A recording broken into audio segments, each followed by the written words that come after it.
అంబటి రాంబాబు, నువ్వు మనిషివా దున్నపోతువా? కడుపుకు అన్నం తింటున్నావా పెంట తింటున్నావా? ఒక మాజీ మంత్రి అయ్యుండి కూడా ఒక బజారు రౌడీలాగా మాట్లాడుతున్నావు. నువ్వు చేసిన కంత్రి పనులను మెచ్చుకొని నీకు మంత్రి పదవి ఇచ్చి జగన్ రెడ్డి నీలాంటి వెధవుని పక్కనేసుకొని రాష్ట్రాన్ని సర్వనాశనం చేశారు.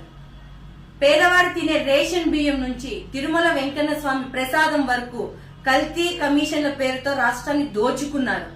ఈ రోజు రాష్ట్రంలో కూటమి ప్రభుత్వం అధికారంలోకి వచ్చిన తర్వాత ఒక పక్క చంద్రబాబు సారు, మరో పక్క పవన్ కళ్యాణ్ గారు, మరో పక్క లోకేష్ అన్న ప్రజలకు సంక్షేమ పథకాలు ఒక పక్క, రాష్ట్ర అభివృద్ధి ఒక పక్క, విదేశీ పెట్టుబడులు ఒక పక్క వస్తుంటే అవన్నీ చూసి ఓర్వలేక నువ్వు మీ వైసీపీ నాయకులు ఆ జగన్ రెడ్డి మీడియా ముందుకు వచ్చి ఇష్టం వచ్చినట్లు మాట్లాడుతున్నావు.